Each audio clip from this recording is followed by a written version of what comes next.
प्रणाम, मैं ज्योतिषाचार्य पुनीत शर्मा। आज हम बात करेंगे शुक्र ग्रह गोचर के बारे में, जो कि 7 नवंबर 3:26 प्रातः होने जा रहा है घंटांत स्कॉर्पियो वृश्चिक राशि से धनु के अंदर। और धनु जो है ये देव गुरु बृहस्पति का घर है, और देव गुरु बृहस्पति पहले से ही गोचर कर रहे हैं वृषभ राशि के अंदर। और गुरु का जो गोचर है ये क्योंकि एक लंबा अवधि का गोचर रहता है और करीब करीब 12-13 महीने वो एक ही घर में रहते हैं, लेकिन शुक्र जो देव हैं ये 26 डेज के लिए ऑलमोस्ट किसी भी घर में गोचर करते हैं। और इस बार सबसे पहले इसको हम इस तरह से समझते हैं कि जब कोई गोचर होता है तो इट्स लाइक कि जैसे हम लोग हैं, हम प्लैनेट्स हैं, और हम किसी और के घर आज विजिट करने जा रहे हैं, और वो इंसान हमारे घर में ऑलरेडी आया हुआ है और रह रहा है, तो वो एक परिवर्तन योग हो जाता है। इसको हम कहते हैं कि जैसे one person is exchanging their house to the another house. और ये है देवगुरु और बृहस्पति और शुक्र देव के बीच में परिवर्तन। इसको हम कहेंगे कि कुछ राशियों के लिए ये राजयोग की तरह उनको माला माल करेगा, क्योंकि जहां से हम आते हैं वहां की कुछ ना कुछ ट्रेड्स, वहां की कुछ ना कुछ एनर्जीज, वहां के कुछ ना कुछ संस्कार हम अपने साथ कैरी जरूर करते हैं। और इस बार शुक्र देव स्कॉर्पियो से निकल के धनु में आएंगे, तो वो वहां के जो ट्रेड्स हैं, जैसे कि एक ट्रांसफॉर्म करने की जो एनर्जी है उसको कैरी करेंगे। अब हम डिफरेंट राशियों के ऊपर इसका क्या इम्पैक्ट पड़ेगा और किन राशियों में इसको ज्यादा लाभ देने की संभावनाएं रहेंगी, उसके बारे में चर्चा करेंगे। सबसे पहला लगन, सबसे पहली राशि एरीज है, और कालपुरुष कुंडली की ये राशि के सेकंड भाव में गुरु विराजमान है, गोचर कर रहे हैं। और 9th भाग्य भाव में वो ट्रांसफॉर्मेटिव एनर्जी शुक्र की जाने वाली है। और ये जो समय रहेगा ये नए अवसर, नए बॉसेस से मिलाना, नए गुरु मेंटोर का मिलना, साथ ही पढ़ाई के लिए अगर हम उच्चाभिलाषी हैं कि हमने कुछ न्यू कोर्स करने हैं, अब्रॉड जाना है, और किसी भी तरह से अगर हम प्रयासरत चल रहे हैं पिछले समयों में, तो ये समय नए अवसर लेके आने वाला है और भाग्य आपका साथ देगा, नए गुरु आपके साथ देंगे। साथ ही कोई ना कोई बुक्स के प्रति आपका जो प्रेम है उससे आपको जो गाइडेंस मिलेगी वो फलीभूत होके आपको अच्छे परिणाम दे देगी। दूसरे घर का स्वामी होने के कारण दूसरे घर में जो गुरु का प्रेजेंस है वो आपके जीवन के अंदर सम्मानजनक जो व्यक्ति हैं घर के, उनसे आपको लाभान्वित करेगा। यानी कि अगर आप उनसे सहायता मांगने जाएंगे तो हो सकता है वो आपको इन्वेस्टमेंट्स के लिए मनी तक ऑफर कर दें। आपका बैंक बैलेंस जो है इस समय में आपको उसको रीचेक करना है और उसके ऊपर वर्क करना है। नए अवसर हैं, नए अवसर का आपने लाभ उठाना है। अगर आप स्टूडेंट हैं तो नए सब्जेक्ट्स जो हैं उनके अंदर आप एक्सप्लोर कीजिए अपने विजडम को।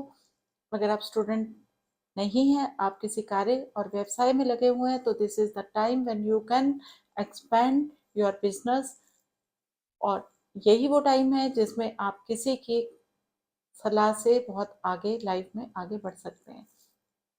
अब हम दूसरी उस राशि की बात करेंगे जिसको ये शुक्र जो देव हैं वैभव के, धन के, लक्ष्मी के, ऐश्वर्य के लाभान्वित करेंगे, मालामाल करने वाले हैं, क्योंकि ये परिवर्तन बहुत ही शुभ परिवर्तन है। और वो दूसरी मालामाल होने वाली राशि है मिथुन। मिथुन लगन और मिथुन राशि, इसके लिए क्योंकि द्वादश भाव में गुरु बैठे हुए हैं और शुक्र जो है इनका गोचर होने जा रहा है इनके पंचम भाव के अंदर। तो पंचम भाव इनके लिए क्या क्या लेके आ सकता है? इनके लिए लव और रोमांस, अगर ये किसी को चाहते हैं और बहुत दिनों से इनके रिलेशनशिप्स जो हैं उनके अंदर गलतफहमियां या मनमुटाव चल रहे हैं, तो वो इस समय में पूरी तरह से उनका विमोचन होने वाला है। और कुछ ना कुछ खुशखबरी, वन एंटरटेनमेंट और अपनी सेहत के बारे में अवेयरनेस, इस तरह की गतिविधियों में इन्हें फ़ायदा मिलने वाला है। साथ ही इनके लाभ के जो स्रोत अभी बिल्कुल ख़त्म हो रखे थे, कहीं न कहीं से उनमें भी बदलाव आके नए अवसर जो हैं वो ये अवेल करेंगे। और मिथुन लगन के लिए गुरु जो है ये क्योंकि द्वादश भाव में बैठे हुए हैं, तो इनकी पंचम दृष्टि हमेशा और नवम दृष्टि हमेशा ही अच्छी मानी जाती है।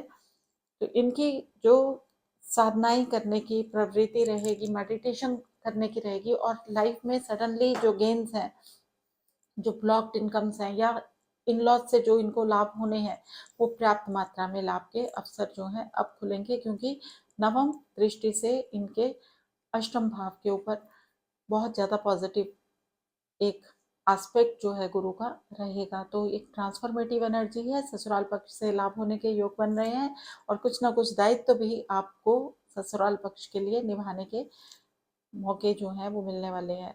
तो आप इस समय में जितने प्रयास आपने अभी तक किए हैं और आगे आप करने वाले हैं, उनके ऊपर आप अपना पूर्ण जो है ध्यान दीजिएगा।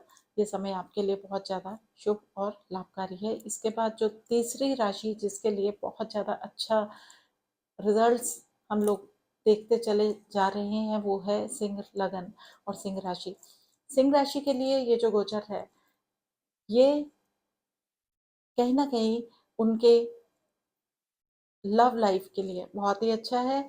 और जॉब में नए अवसर मिलना, और कहीं से भी अगर उनको किसी एक मैट्रिमोनियल साइट के ऊपर वो लगे हुए हैं देखने के लिए कि कहाँ से कैसे उनके जीवन के अंदर कोई इंसान आके जुड़ेगा और कन्वर्ट होगा एक रिलेशनशिप के अंदर, तो उसके भी योग जो हैं अब बहुत ज़्यादा प्रबल हैं।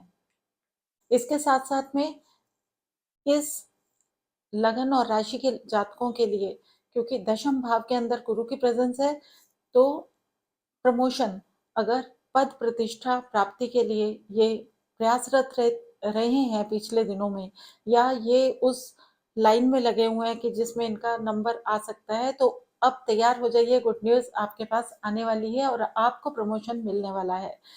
अगर प्रमोशन नहीं मिल रहा है तो कुछ ना कुछ रिकॉग्निशन आपको जरूर मिलेगी, और ये समय आपके लाइफ में आपको माला माल करने के लिए तत्पर है। आने वाले इन 26 टू 28 या 30 डेज का जो समय रहेगा, ये आपके लिए बहुत ज़्यादा शुभ फल देगा। साथ ही बीच में जो सूर्य जो हैं ये भी अपना ट्रांजिट बदलने वाले हैं और बुधादित्य योग में कन्वर्ट हो जाएंगे, और इस तरह से नवंबर का जो मंथ है ये काफ़ी कुछ आपके लिए लेके आने वाला है।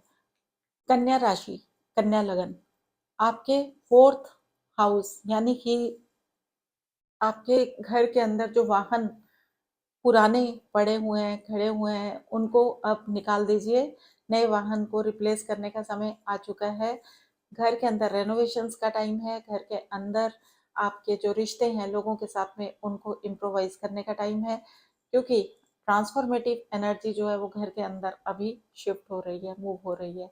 साथ ही साथ में आपके भाग्य भाव में भी बदलाव आ रहे हैं। आपके जीवन के अंदर कुछ ऐसे सडन एक्सपीरियंसेस आप करने वाले हैं जो आपके लाइफ में ट्रांसफॉर्मेटिव के साथ साथ में लाइफ चेंजिंग भी होंगे। यानी कि कुछ ऐसी चीज़ें, ऐसे बदलाव जो आज तक आपने नहीं किए थे, अब आप उनके ऊपर कार्य करेंगे तो आपको लाभ अवश्य मिलेगा।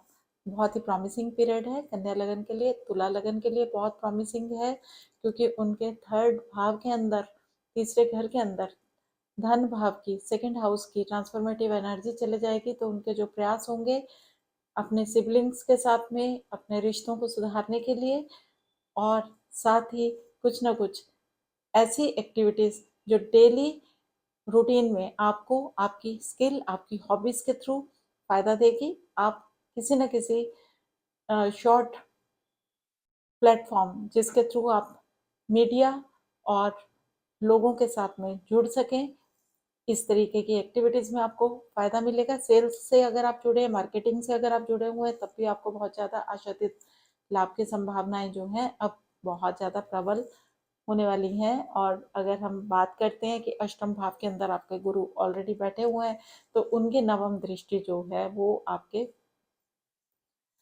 फोर्थ यानी कि चतुर्थ भाव के ऊपर पड़ रही है। तो ये जो ट्रांसफॉर्मेटिव फेज है, हो सकता है कि कुछ एक पैसा आपको ऐसा मिल जाए जो अनअर्न्ड हो, चाहे वो किसी तरह की इंश्योरेंस हो, किसी तरह का कुछ हो, जो आप अपने घर की रख रखाव में, अपनी गाड़ियों की रख रखाव में लगा सकते हैं, और आपको मालामाल करने के ये योग जो है अभी चलेंगे। वृश्चिक लगन के लिए भी ये जो ट्रांजिट है ये बहुत ज़्यादा शुभ है, बहुत ज़्यादा अच्छा है, क्योंकि ये ट्रांसफॉर्मेटिव एनर्जी उनके अपने एफर्ट्स की है।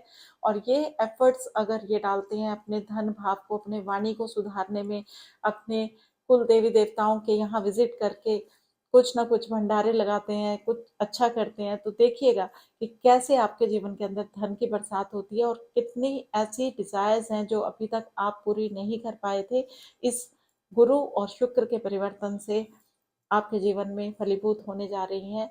इसके बाद हम बात करते हैं जिनको बहुत ज़्यादा केयरफुल रहने की ज़रूरत है उनकी। तो उसमें एक सबसे प्रमुख राशि आती है धनु राशि। धनु राशि में शुक्र लगन में आएंगे और ट्रांसफॉर्मेटिव एनर्जी आ रही है 12th हाउस से, और गुरु ऑलरेडी लगन के स्वामी होके बैठे हुए हैं इनके जिस भाव के अंदर, उस भाव की एनर्जी यानी कि 6th भाव, गुरु बैठे हुए हैं छठे घर में, और धनु लगन के लिए शुक्र जो है वो लगन में आ रहे हैं। इस तरह से अगर हम इस ट्रांजिट को देखते हैं तो नवम दृष्टि से गुरु जो है रोग स्थान से द्वितीय भाव को देख रहे हैं, तो घर के अंदर कोई, कुल के अंदर किसी के लिए कोई ना कोई इशू हेल्थ का आप लोगों को उसमें एंगेज कर सकता है, बिजी रख सकता है। साथ में आपको अपने बारे में भी सोचना है, चिंतन करना है कि आपको अपने हेल्थ की प्रायोरिटीज को ध्यान में रखते हुए कुछ प्रिंसिपल्स के साथ अपने जीवन को यापन करना है, ताकि आपका स्वास्थ्य ठीक रह सके। अभी ऑलमोस्ट हमने जिन राशियों को कवर अप किया है उनमें हमने सबसे ज़्यादा जिनको फायदा होगा उनके बारे में बताया, साथ ही मकर, कुंभ और एक राशि जिसके बारे में हमने चर्चा नहीं की वो है कर्क राशि। इनके लिए जो ट्रांसफॉर्मेटिव एनर्जी है ये कहीं ना कहीं चैलेंज लेके आएगी, कहीं ना कहीं इनको जीवन के अंदर इन 26 डेज के अंदर अपनी कुछ पुरानी चीज़ों को उधेड़ बुन करके रिजॉल्व करना पड़ेगा, और बहुत सारे इमोशनल मैटर्स होंगे जिनसे निकल के आपको बाहर आने की ज़रूरत है। आपको अपने आप को इनर स्ट्रेंथ के ऊपर वर्क करके इवॉल्व करने की ज़रूरत है। मीन लगन के लिए और मीन राशि के लिए ये जो गोचर है ये बहुत ज़्यादा नए आयाम खोलने वाला है, क्योंकि इस गोचर का जो प्रभाव रहेगा उनके कार्य स्थली के ऊपर रहेगा, कर्म क्षेत्र के ऊपर रहेगा। और ये जो कर्म क्षेत्र के ऊपर जब भी किसी के प्रभाव आता है और थर्ड हाउस पे प्रभाव आता है, तो उनके ओन एफर्ट्स जो हैं उनको चैनलाइज करने की सिर्फ जरूरत होती है, लेकिन समाज के अंदर उनकी रिकॉग्निशन, उनका सम्मान जो है वो बढ़ता है। लेकिन इन जनरल अगर हम बात करेंगे तो पूरे के पूरे इस गोचर के अंदर, क्योंकि ये महापरिवर्तन है, क्योंकि एक देवगुरु है एक दैत्य गुरु है, इतना महापरिवर्तन, यानी कि एक गुरु जो हमें ज्ञान देता है, एक गुरु जो हमें वैभव देता है, इन दोनों के अंदर अगर परिवर्तन हुआ है तो किसी का डैमेज तो होगा नहीं। हाँ, चैलेंजेस डिफरेंट होंगे, लेकिन अगर हम इन दोनों ही चीज़ों को बैलेंस आउट करके चलते हैं तो हमें करना क्या है, हमें विष्णु सहस्त्र नाम का पाठ सुनना है, साथ में कनक धारा स्तोत्र का पाठ सुनना है। डेली अगर हम ये 2 पाठ सुनते हैं तो हम इस समय का पूर्ण सदुपयोग कर सकते हैं, और अगर हम पाठ नहीं सुन सकते हैं तो कम से कम 2 चीज़ें हम अवश्य कर सकते हैं। एक ये कि फ्राइडे के दिन हम किसी लक्ष्मी मंदिर में चले जाएं और वहाँ पे विजिट करके माथा टेक के आ जाएं, और थर्सडे को हम अपने गुरु तुल्य लोगों के चरण स्पर्श करें और टर्मरिक सेफ्रन का इस्तेमाल शुरू कर दें, क्योंकि गुरु बैठे हैं वृषभ राशि में, तो हमें अपनी जुबान पे अगर केसर रखा तो बहुत अच्छे लाभ मिल सकते हैं। और साथ में अगर हमने खीर बना के उसमें केसर डाला और उसे खाया तो हमें और भी अच्छे शुक्र गुरु के जो पॉजिटिव रिजल्ट्स हैं, यानी कि विजडम, वैभव, धन और ऐश्वर्य, सब चीजें हमें बिल्कुल ही सुगमता से मिल जाएंगी। उम्मीद है ये गोचर की जो छोटी सी जानकारी है ये आप लोगों के लिए इंटरेस्टिंग होगी, फायदेमंद होगी। शुभ हो, मंगल हो, फिर मिलेंगे। नमस्कार।